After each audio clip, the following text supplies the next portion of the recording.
got the cornfield calm, Midwest tone, but he's spitting facts like a dog with a bone. Lanky frame, fire-haired, eyes on the case, breaking down the game in the darkest place. Sports scores to murder boards, Hoosier logic cuts like swords. From Friday lights to chalked out lines, this redhead's brain rewrites the lines inside the Hoosier mind, where the stories twist and stats unwind. He's a legend in flannel, mic in hand, digging deep where few can stand. From touchdowns to crime scenes raw, he's got the truth in every draw. Yeah, step in if you dare to find what's brewing inside the Hoosier mind. He'll talk Pacers, Colts, or Colts on trial. Hoosier humor with a devilish smile. He's that redhead sleuth with a box of clues. Takes your headline, breaks the news. With every stat and every scream, he's painting portraits in your stream. Don't blink, he'll tie it tight. From game night wins to murder flight. Inside the Hoosier mind, where the facts hit hard and the lines are blind. He's a ginger ninja, smooth and slick, cracking cases play by play quick. From courtrooms to the hardwood floor, he digs for more than just the score. Tune in and don't rewind, you're deep now inside the Hoosier mind.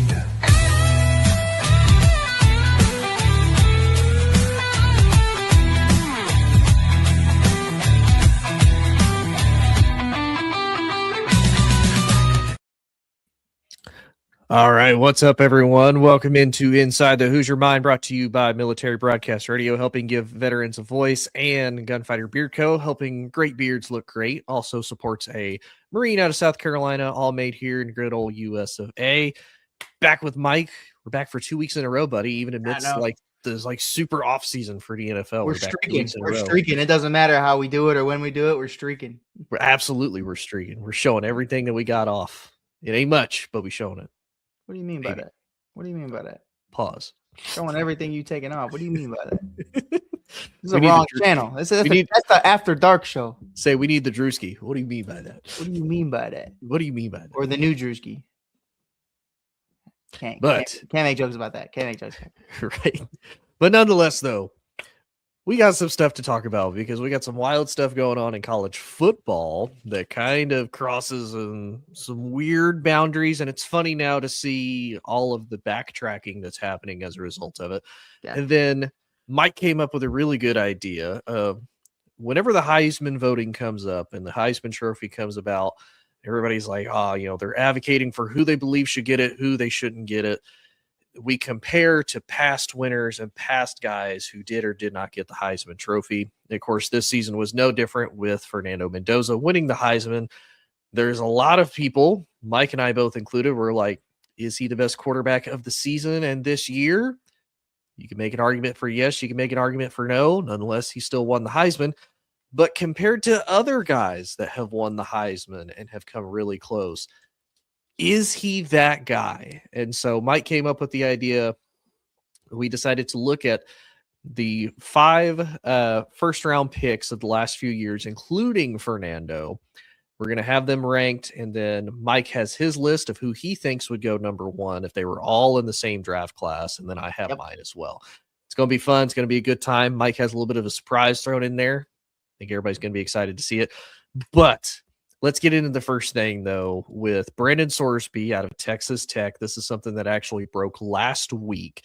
So for anybody who doesn't know and for anybody who doesn't follow college football as deeply, and especially in the offseason like I do, he is the transfer portal quarterback that Texas Tech paid $5 million to get to start for them in the hopes that he would be the person that could push them over the hump to compete for a national championship. He's coming out of Cincinnati. Cincinnati is actually in a bit of a lawsuit with Brendan Sorsby because there's like $1 million buyout of his contract that they have a bit of an issue with. Hey, and then what the cat doing? I have no idea what the cat is doing. That's what I'm wondering. Oh, he's coughing. I think he's trying to throw up. Oh, well, He got allergy. He got must allergies. see who I put last on our list. He might be. He got allergies real bad. It was rough for him. It happens. It's that But time. anyway, Sorsby's career started out at Indiana, where he was a 3-star redshirt freshman quarterback. And that's actually when he started betting on college football games, was while he was at Indiana as a redshirt. So he didn't see any action. He bet on his team. So it's not necessarily like he bet against them, and he didn't have any direct effect towards the outcome of the game overall. However, still violates NCAA rules because he bet on the team.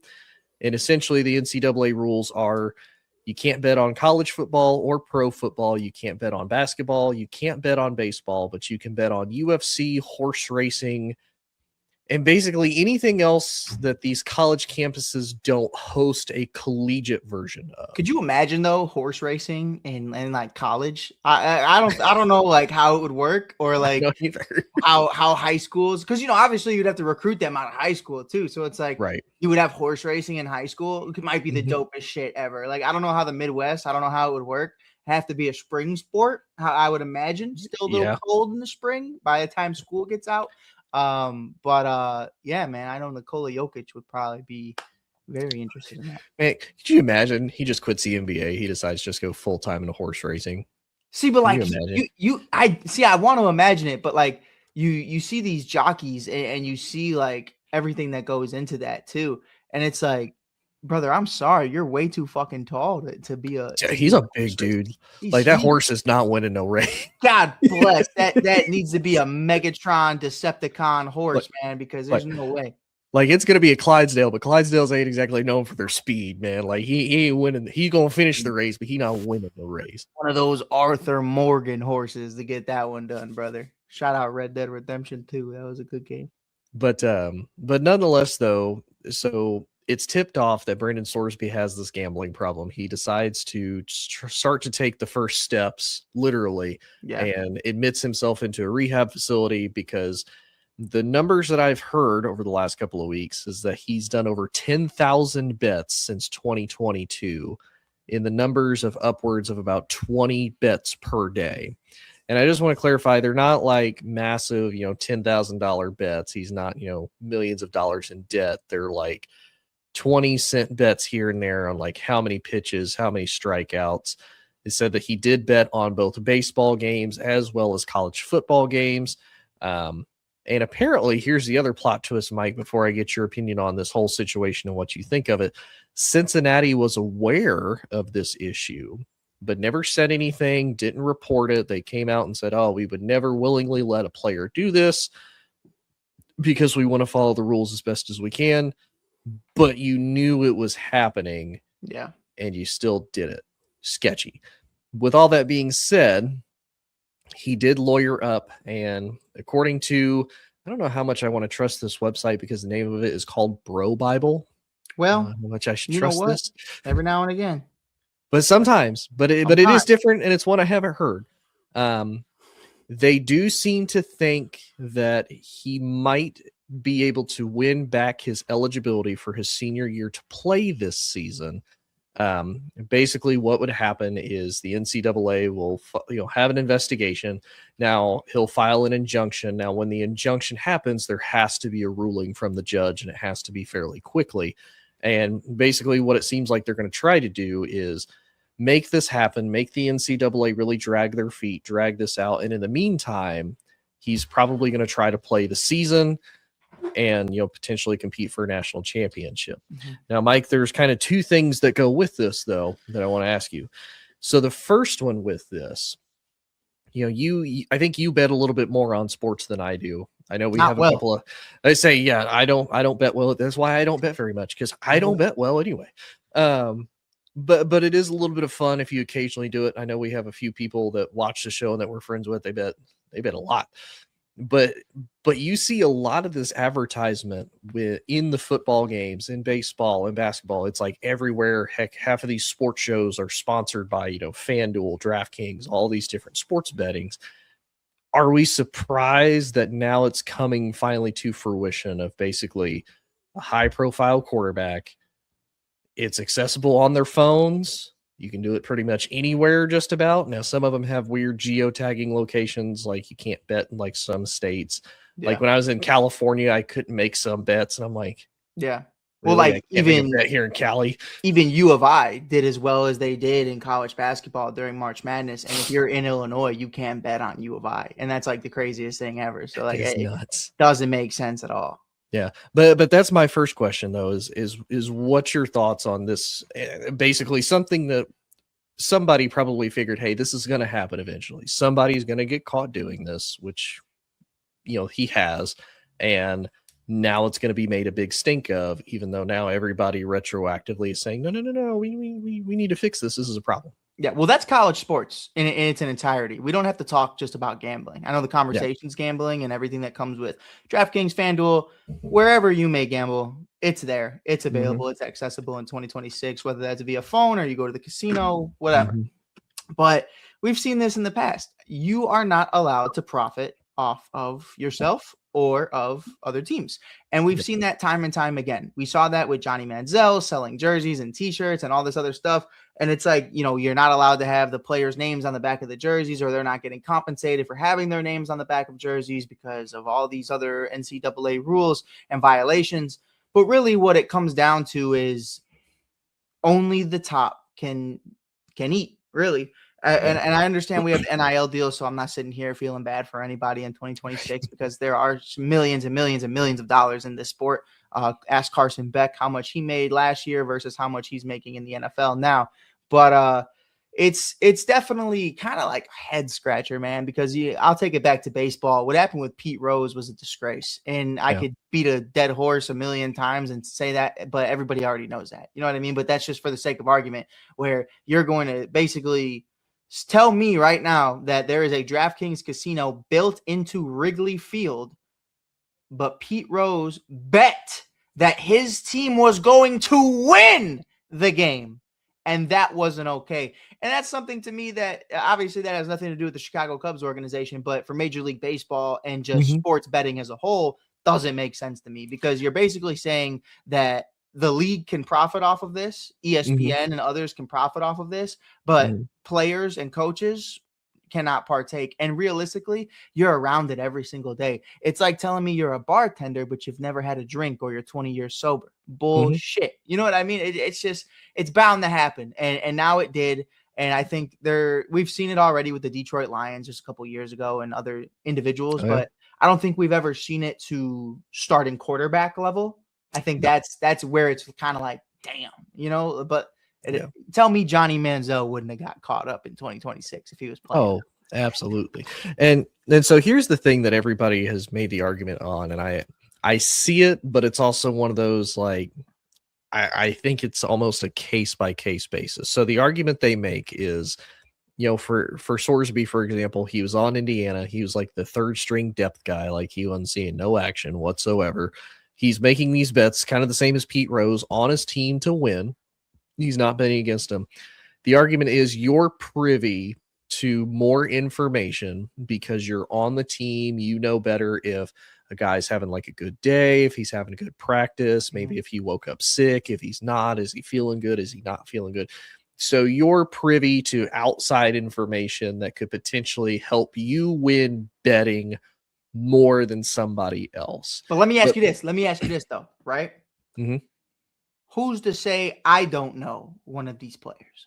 That's what I was going to say, is when you brought it up with ESPN, NFL, MLB, whoever, these companies that are able to profit off of that, you mean to tell me that they, take Fox, for example, they have Jay Glazer, he does all of their reporting, Adam Schefter, whoever you want to pick for your, sports reporting, who talks to the players, gets these injury reports, everything like that.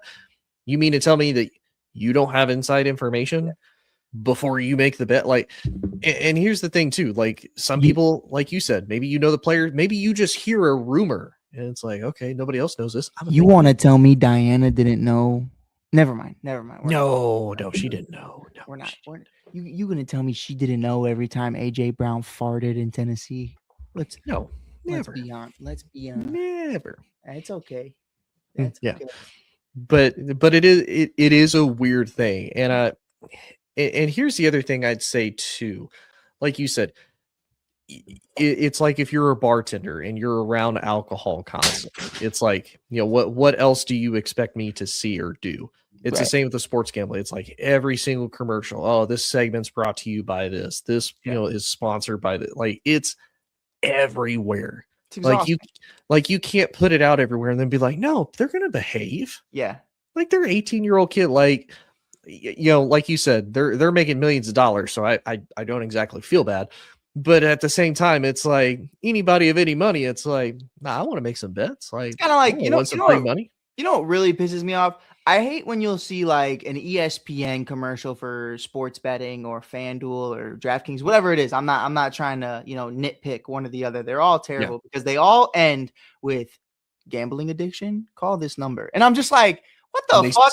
And they speed through it, or they put it in like super teeny tiny letters at the very end of it for like 5 seconds. It's like if a guy sold you crack and then was like, hey man, but if you ever want to talk about anything, just let me know. All right. What the fuck? You just sold me crack. That doesn't even make sense. And I'm like, you know what I mean? I'm just saying. Like it kind of, and it actually may be a bad comparison, but I'm like, I feel like it's not that far out. It's like the warning labels on beer and cigarettes. Cigarettes, it's like, hey, this could cause cancer. Ain't nobody reading those. Everybody knows. You remember for you. Man, probably 10 years ago. I don't know if they still do it, but I never smoked. But I used to go to the gas station every morning, buy some gummy bears. I loved gummy bears, man. It was my favorite thing. And you would go to the gas station, you would see the packs of Newports or whatever it was, and you would see like pictures of lung cancer and like pictures of like on the boxes. And they thought that was working. And I'm like, you understand that people buying these have probably been chiefing for about 40, 50 years. Like they're good. They don't give a fuck. And then the other ones are 16-year-old, 17-year-old kids, 18-year-old kids.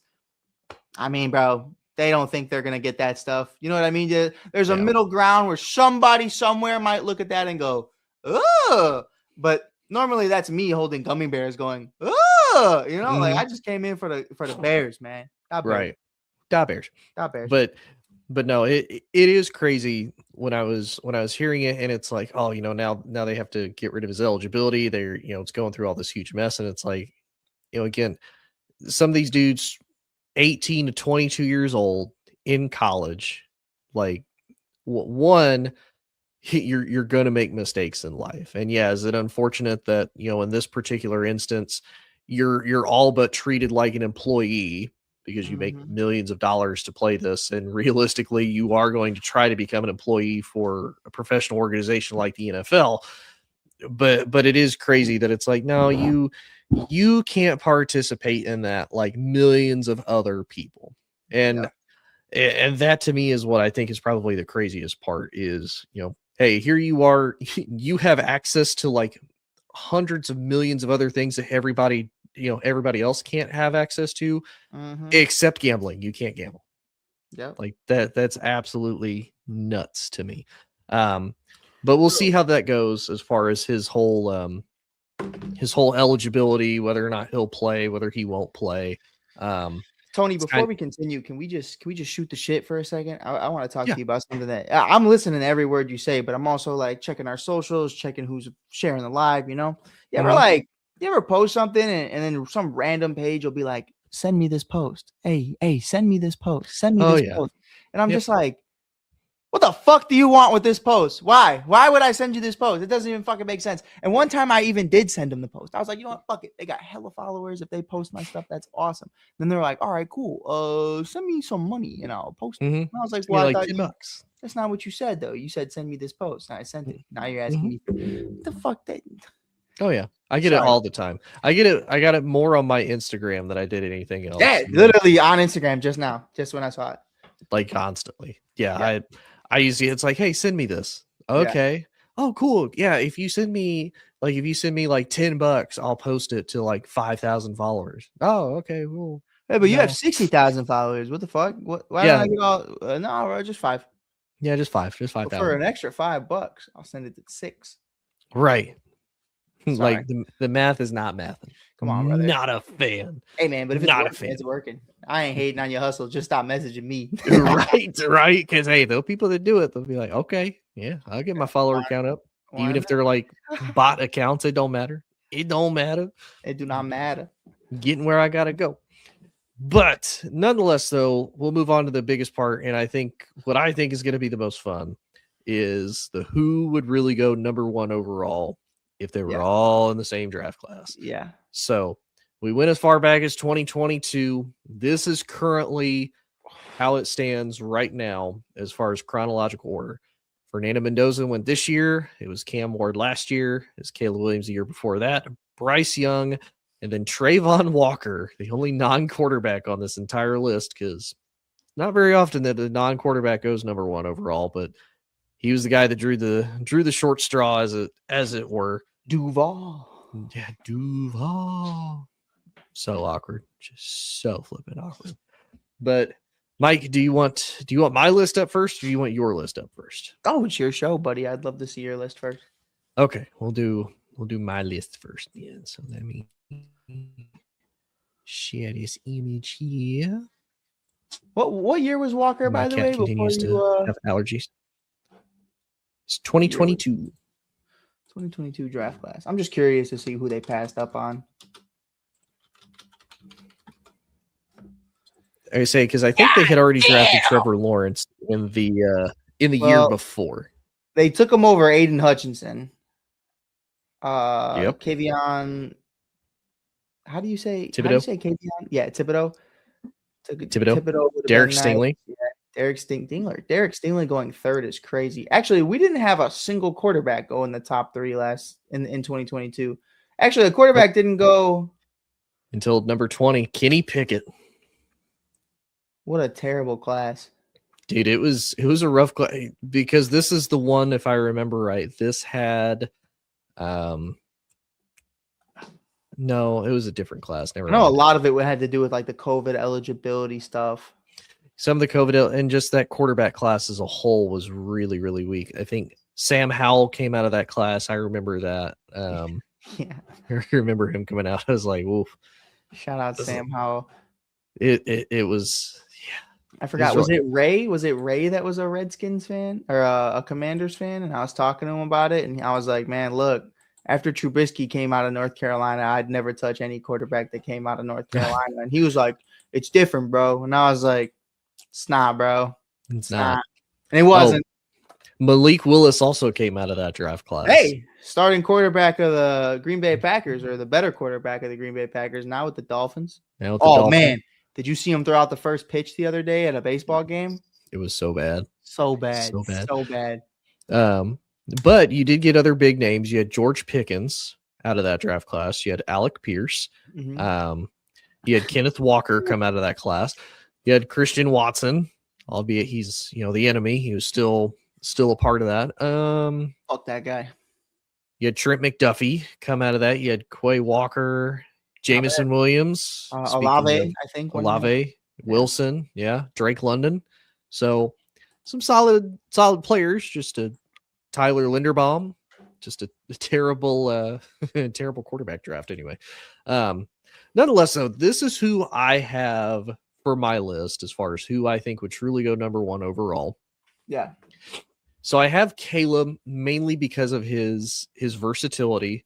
The fact that he was so electric, like when he was put in the right position, he gave you everything that he wanted, and he had the statistics to back it up.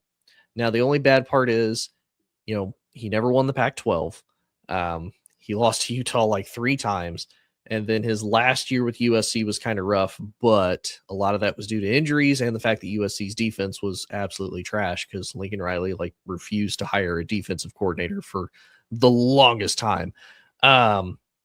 But I felt like Caleb was the best upside as far as his overall potential. Yeah. After that, I put Fernando. He's your true game manager. He's not going to make a lot of mistakes. We can see he's very well prepared. He led his team to 16-0, won a national championship. I can't take anything away from you as far as that goes. Of course. Bryce Young, I put him next mainly because he did make a national championship after that. He had a lot of the tools. Now, I put him at third because he really started to come up short. He came up short in a lot of big games, and it was one of those, I've never really been high on Bryce. Part of it is his height. He's a little bit shorter. He's smaller. And truthfully, I've never been a big fan of Alabama quarterbacks because for how long was Alabama, 3 and 4, 5 stars stacked deep, and they're all first round picks on pretty much every side of the ball. And you have pretty much no choice but to be good in that type of offense and that type of team. So I took that a little bit away from Bryce. Cam, I put at 4th, which kind of hurt because I watched him at Washington State and Miami both. He's one, though, to me, he didn't really reach his full potential. And I don't know if that was he just wanted to be kind of lackadaisical. I don't know if that's he wanted to just not put forth a whole lot of effort or he just didn't care. But they started off so hot. They dropped all those games. They ended up missing the playoffs. And unfortunately, we didn't get to see what Cam Ward would have looked like in a college football playoff setting. So it's like, yeah, I kind of have to dock some points for you there. And then Trayvon Walker, I just kept at 5. Like he's been good for the Jaguars, but it's nothing that really kind of turns my head. It's one of those he's mentioned because he was a number 1 overall pick because of his name, because of the fact he came from Georgia. Mm-hmm. But overall, there's nothing that's like, man, look at Trayvon Walker. It's just, yeah, he's there. Yeah, that's about it.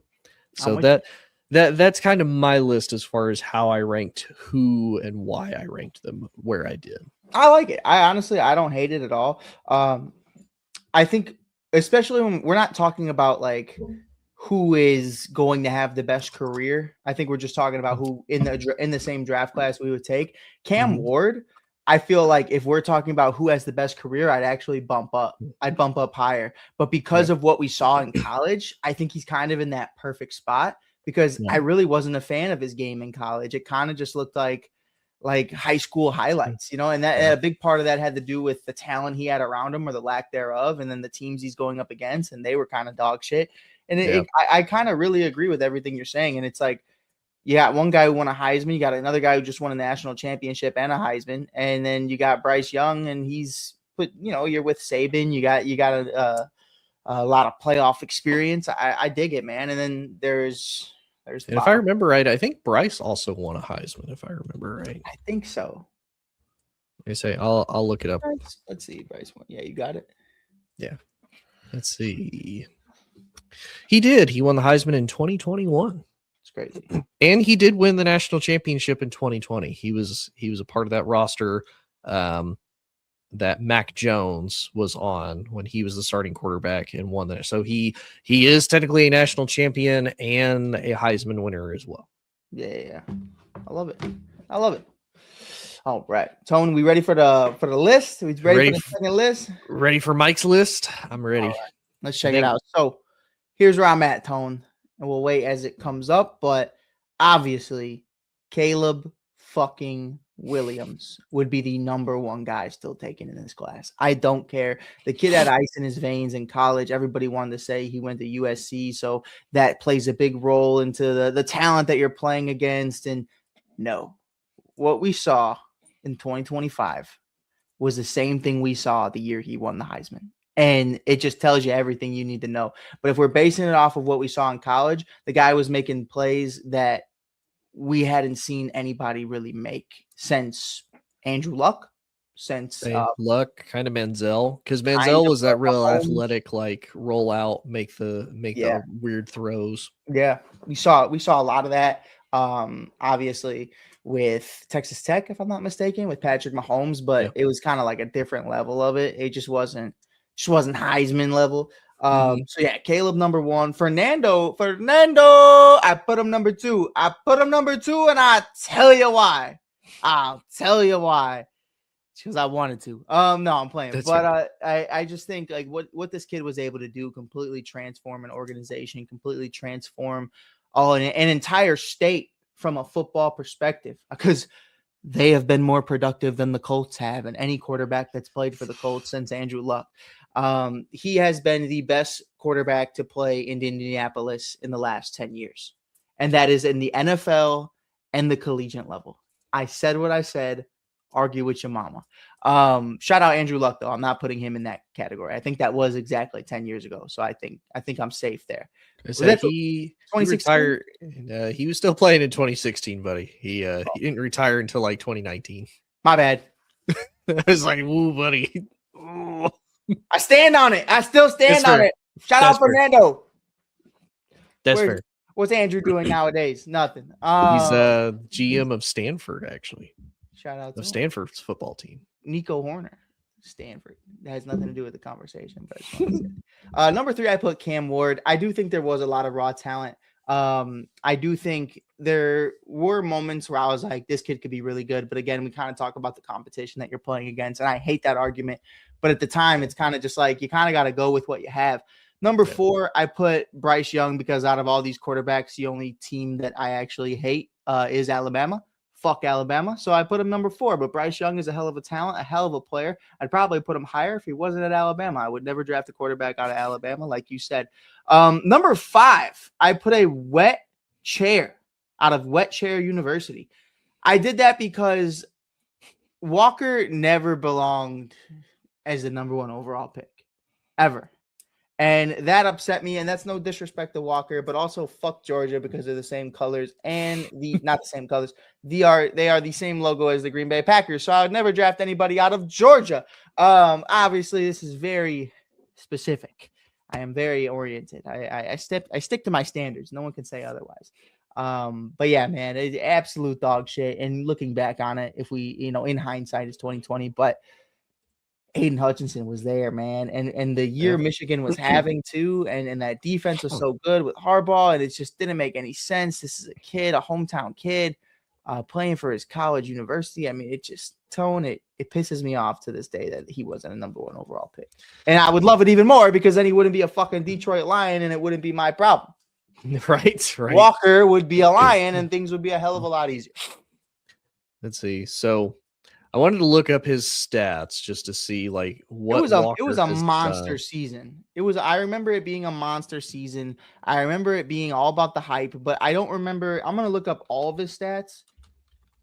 I was looking up Aiden Hutchinson's and his both. You want to do Hutch and I'll do Walker? Sure. All right, cool. Oh, it's got everything. Okay, so for Walker, started all 15 games in 2021. He was a junior. 37 tackles, 6 sacks, and 7.5 tackles for loss. In 2020, he had 9 games played, 13 tackles, 1 sack, and 1 forced fumble. 2019, 12 games, 15 tackles, 2.5 sacks. Extremely underwhelming. Yeah. Especially on that defense that was so massively loaded and like really coming into their own as they went on to win 2 back-to-back championships. In 22, well, in 21 and 22, because if I remember right, he did win in 21. So he was a part of that great Georgia group, and it kind of reminds me of, this is going to be a really random poll, but I feel like it makes the most sense. You remember when the Raiders drafted Alex Leatherwood out of Alabama to be on their offensive line? And turned out he was just awful. He actually was on the Bears for a little bit before he got mono. Yeah.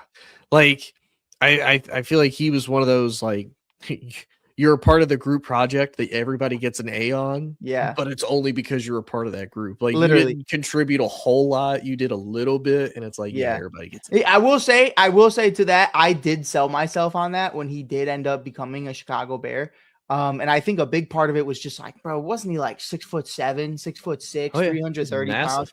He's fucking massive, bro. And I was like, he's just a Raider, man. That's the only problem. Like, it was surround him around greatness, and then we didn't surround him around greatness, and then it just didn't get any better. Where is he today? Is he? I'm gonna look up if he's still in the league, but I don't think so. I think he's long gone. To get back to what you said, I know you're gonna talk about Hutchinson stats, but I immediately saw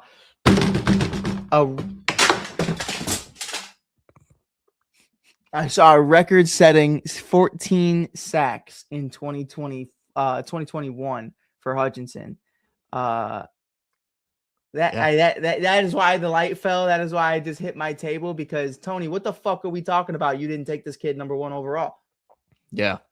So overall, collectively, for what Trayvon Walker has done at Jacksonville, he's played 63 games. He started 60 of them.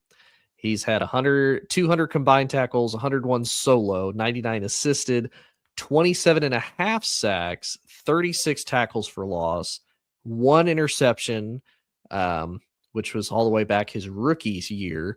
And he's had 3 forced fumbles, One of them returned for a touchdown. So underwhelming as compared to the other guy in Detroit, who through that same amount of time, he has 43 sacks. He has 100 QB hits, 44 tackles for loss, 118 solo tackles, 58 assisted. He's played 56 games and started 56 games. He has 5 interceptions, and he has 8 forced fumbles, 5 fumble recoveries. That's just in the NFL. And on the collegiate level, he played in 43 games. He had 18 and a half sacks with Michigan. His last year, he had 14 sacks to end his career with Michigan, 3 pass deflections. He had no picks and 2 forced fumbles. So it is crazy when we look back on it, what Jacksonville could have had they decided to go with Aiden instead of going more for the, the big flashy, he's coming from Georgia. He's coming from a championship pedigree team. It was an absolutely stacked and loaded defense. And this is probably going to make a lot of Michigan's fans mad, and I don't really care. But when you looked at that Michigan team, there were other good key pieces on that, but Aiden was the absolute star that stood out above everybody. Yeah, for sure. And if I'm an NFL team and I'm looking at it like, okay, I have Georgia, who they all have great players, theoretically you shouldn't miss theoretically. Or I've got a kid that while he is surrounded by other good pieces, he's the star out of those good pieces. So who do I pick? I'm going to pick the guy who's a star out of the other good pieces, because theoretically he's used to doing more with less as compared to the guy who just kind of benefited because he was on a team of greats. And while other guys are getting double teamed, he's kind of free. And even then, he didn't have that crazy of stats. No, it's kind of like we my bad. I didn't mean to cut you off, but no, you're good, buddy. I think it was a great analogy when we kind of talked about what Fernando's impact was when he transferred to Indiana, because you look at Cam Ward and it's like, well, there's nothing really there, but he's a good talent. And then you look at Fernando and it's like, there's nothing there, but he's there. And then you look at Bryce and it's like, this is a prestigious organization. They win championships, and he's the starting quarterback of that organization. But what does he do? Now, mind you, he won a Heisman. I'm not going to discredit that. But it's like, what did he do to truly blow it out of the water when you pair him up next to other Heisman winners, such as Fernando, such as Caleb? Because that's like the ultimate question for me. Did Cam win a Heisman? I don't think. Yes, Cam did win the Heisman. Cam did win the Heisman. Beautiful. I wasn't sure actually, no, he didn't. No, he didn't. Travis won it. Travis won it. He was a Heisman finalist, but you're right. He did not. And by the way, shout out to the greatest Heisman finalist, Diego, because I've heard that 37 times this week, and it's only Tuesday. Guy loves to let you know he was a Heisman finalist. Do you know one time I was in 3rd grade and I almost won our home run derby? I was a finalist. I was a finalist in 3rd grade, Tone. I was low key raw. Just because we're talking about things we almost did. You know, I went to college 3 different times. Can you tell me how many girls you pulled with the being the runner up in the home run derby? Come on, man. We can't talk about that now. Let's just say 6, 7. No, I'm kidding. No, how old was I in 3rd grade? I didn't even like girls in 3rd grade. You had to be like 8 or 9. All I cared about was fucking Pokemon, and that was it. Hell yeah. Ours. So I'm going to kind of date myself here a little bit. 3rd grade is about when Yu-Gi-Oh really started to take off here, like in the US. So we were all about Yu-Gi-Oh back in the we were Pokemon. Back in the day. Bakugan was my shit. Oh yeah, they were so cool. You get the card, boom, throw it on the thing.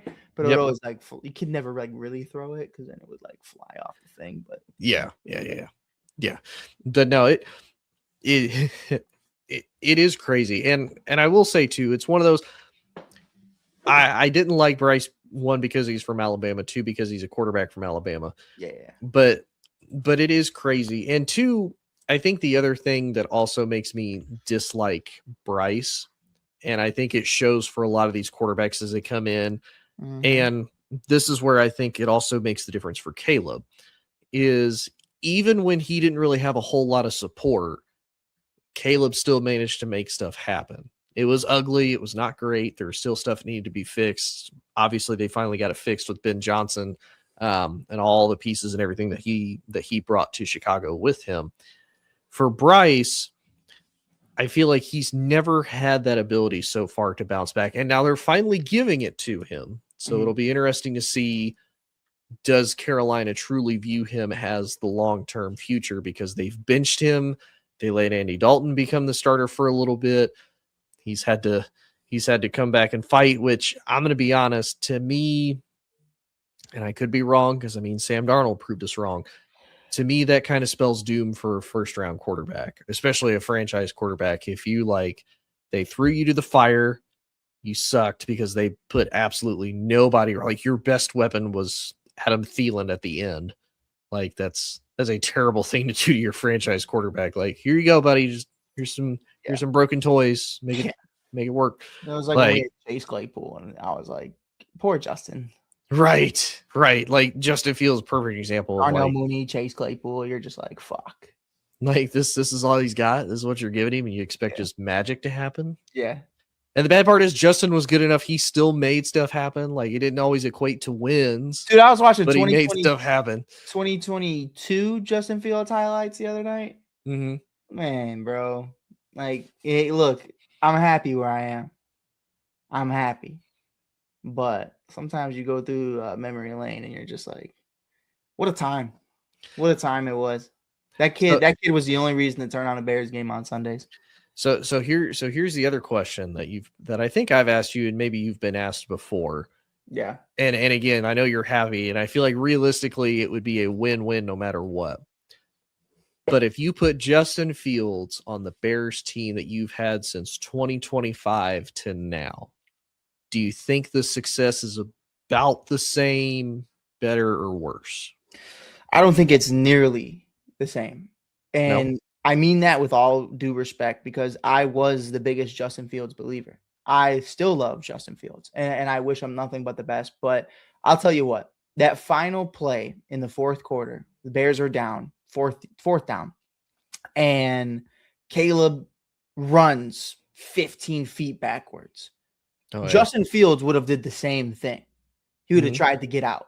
He would have ran out the pocket. But the difference is Caleb knew not only exactly where his guys were, but he knew he could make that throw to win that game, and he never doubted it.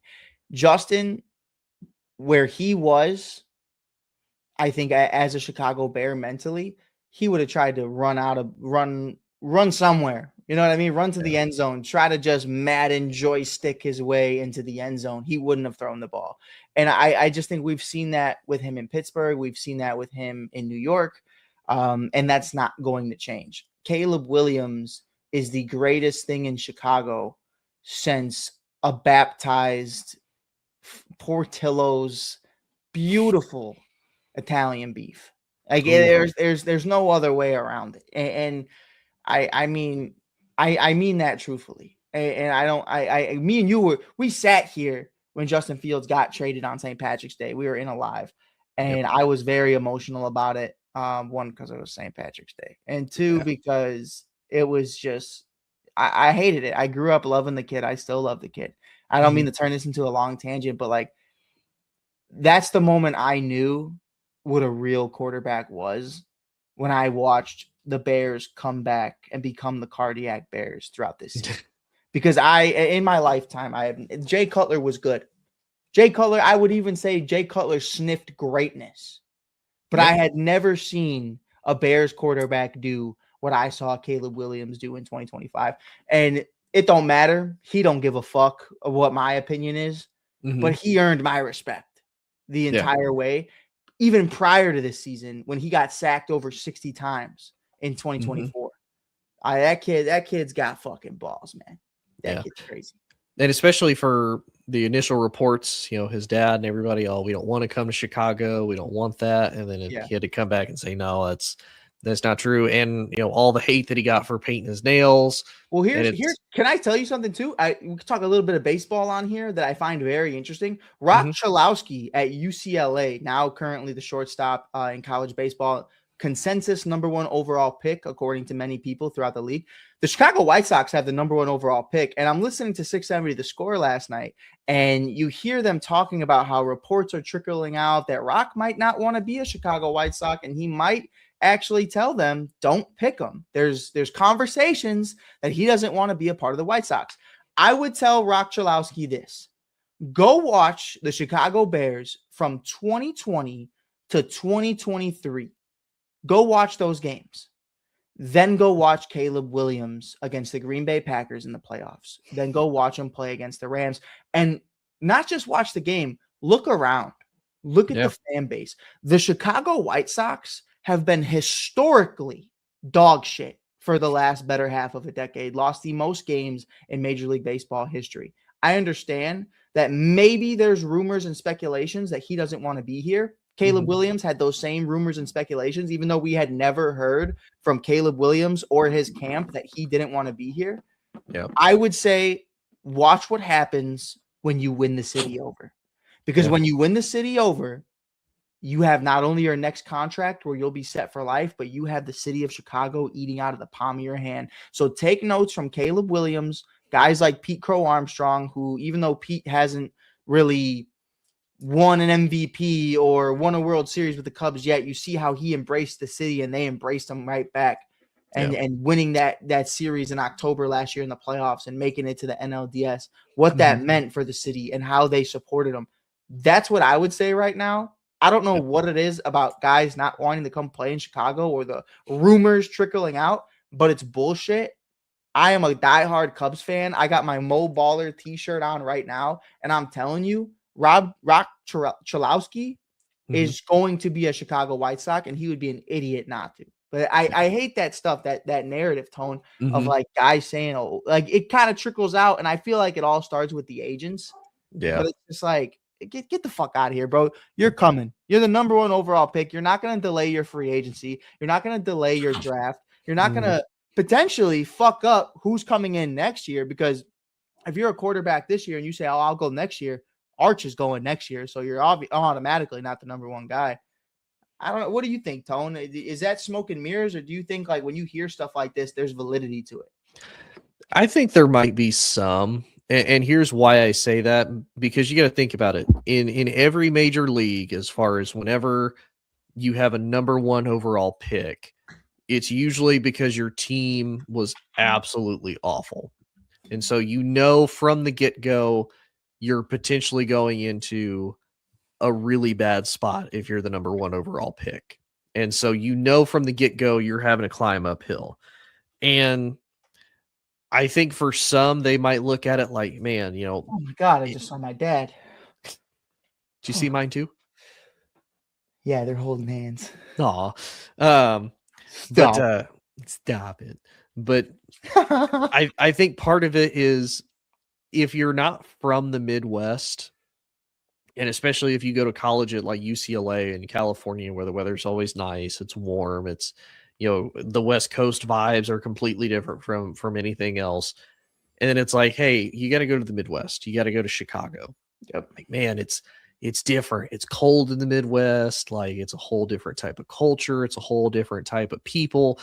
But like you said, though, and I think that might also be almost scary, because you think about it, once you pass the Mississippi River, for the most part, with the exception of like a few, a few teams, like Texas is diehard, Oklahoma, Nebraska, Iowa, like those are all super diehard fans. And I'm probably even missing some other really diehard fans of, local or professional teams, west of the Mississippi River.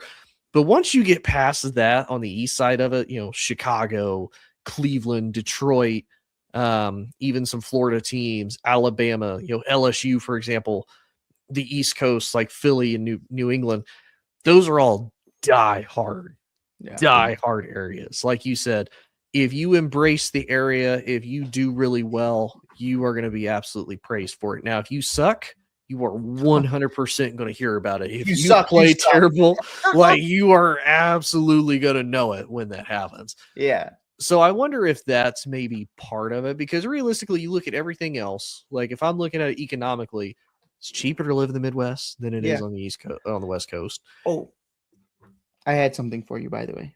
Yeah. I wanted to throw it into the show, but I got to find it. I did want to point out too, though, because I do think it's cool that Caleb started to do this, and so did the baseball player whose last name I can't remember that you said that also sounds like I would butcher it in a heartbeat. Rock Chalowski.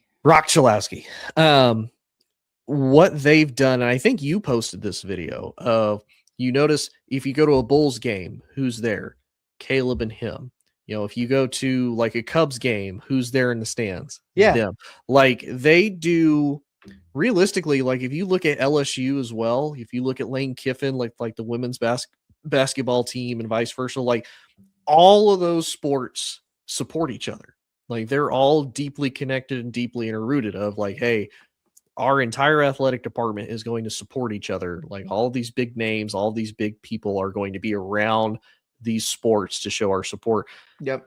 And I feel like Caleb and Rochowski doing that same thing for Chicago just kind of embraces that. Like, hey, you know, could Caleb realistically be like, nope, I just play for the Bears. Like I love Chicago, but I'm not doing anything else. And like there's a thin line, because if Rock Chalowski, the consensus #1 overall pick, comes to the White Sox this year, I would love to see Caleb Williams, even as a Cubs fan, I would love to see Caleb Williams, Modest Buzelis, Connor Bedard all go to his games, see his major league debut, see him get his first hit his first home run, first Sox win. That would be incredible, because I support Chicago. I think it would be incredible for that to happen the same way that they've been supporting each other. I left out a key name. I do not want to see Pete Crow Armstrong go to Rock Chalowski's first game. I want this rivalry to ignite again. It's going to be really exciting. Next week, we have Murakami and the White Sox versus Alex Bregman and the Chicago Cubs, and it's going to be a hell of a lot of fun for the Crosstown Classic this year. The White Sox are hot. Cubs have won 12 straight home games. This is going to be an away series. I would love to see a rivalry brew between the Cubs and Sox again, because it's well-deserved. It's well-needed. It's fun when both of these teams in this city are fun. It's my favorite part. I mean, I remember the Chris Sale versus Jake Arrieta game in 2016, and it was the craziest fucking time in the world, because the Sox were still decent and the Cubs were going on to win a World Series. And Chris Sale actually ripped up a Sox jersey with scissors and got traded shortly after that. But that was awesome. He didn't like the jerseys. He was like, fuck it. And he grabbed scissors and just ripped it up. And Jim Cross and I actually interviewed the player they called up to replace Chris Sale that very next day, which was pretty cool, because they like suspended him or something. But the point of that was, I like you said, I would love that. And that's like, oh man, like Chicago for years and all of its sports teams have just been in the dog days. And then you get Connor Bedard, and then you get Caleb Williams, and now PCA is turning into an all-star before your very eyes. Then you have Modest Buzelis. Then you're bringing in Rock Chalowski at some point, and you're starting to see the transformation of what years of terrible play will get you, and it gets you those star premier players. And I just couldn't be happier, even for Sox fans, to get a guy like that, because it's a hell of a lot of fun, man. But I did want to share something before we get out of here. State income taxes. Top NFL draft picks will pay. This is Front Office Sports on Instagram posted this. Fernando Mendoza will be paying $0.00 in income tax. David Bailey will be paying $5.7 million in state income tax. He went to the New York Jets. Fernando, by the way, to the Raiders, if you're sleeping under a rock. Jeremiah Love will be paying $1.3 million in Arizona with the Cardinals. Carnell Tate will be paying $0 in Tennessee with the Tennessee Titans. And then Arvel Reese will be paying $4.7 million to pay for the New York Giants. Now, if I'm not mistaken, the Giants and the Jets both play in New Jersey, if I'm not mistaken. Yep. They're both named after the New York Jets. So I'm just very curious to why the state income tax would be different, but I do think it's because their salaries are different from 2 to 5, but it's a hell of a lot of money just from that difference. But I thought it was very interesting, Tone, that the #1 overall pick and the number 4 4. overall pick Yeah, will number be 4. paying $0 in state income tax after signing the biggest contracts of their life. Yeah. Same with Florida, no state income tax. Texas, no state income tax. Like, You notice it's always the places where it's nicer to live too. I don't. Mhm. It's like, hey, welcome to fucking Idaho. Welcome to Chicago, where it's 8 months out of the year is negative 10 degrees, and you might get shot. Who knows? And it's like, you might wake up, your catalytic converter's gone. It's also negative 5 degrees outside, and the negative wind chill of 15. You're like, okay. Oh, and the bus is down. Yep. Yeah. Yep. Oh, I did want to add one real quick thing because we the ahead. news broke. I think it was either yesterday or today, and I was kind of upset about it. Can we ask what's going on with the Chicago Sky? Because they decided to trade Angel Reese, and then they released my girl Haley Van Lith. Like, nope. What the hell, Chicago? What the hell? Nope. They're just like, nope, we done. We out. Nope. Won't talk about it.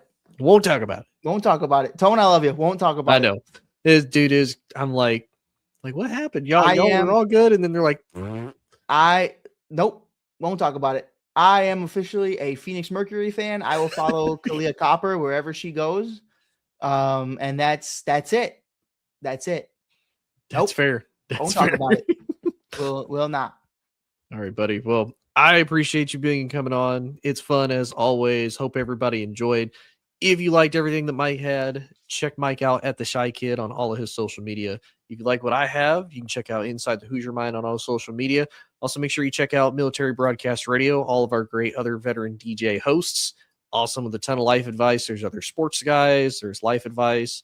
We have MJ, who also likes to do a lot of things on energy and a lot of positive, body positivity and a lot of, more holistic things. Nice. And then, of course, if you want great beard stuff, check out Gunfighter Beard Co. out of South Carolina. Help get your beard all nice, get all pretty. Like I said, all made here in the US of A, shipped from the US of A. Absolutely great. But appreciate everybody tuning in. We will see y'all later as we continue on in the off season for college football and the NFL. We will see y'all later. Ladies and gentlemen, thank you for tuning in to Military Broadcast Radio. As we wrap up today's show, we want to remind you that the podcast of today's episode will be available right after we go off the air. So if you missed any part of the show or want to listen again, be sure to check it out. And remember, we're here to support and honor our veterans. Your stories and experiences matter, and we are committed to giving you a platform to share them. That's right. We're here to give our veterans a voice. So don't forget to catch the podcast and stay connected with us. Giving our veterans a voice.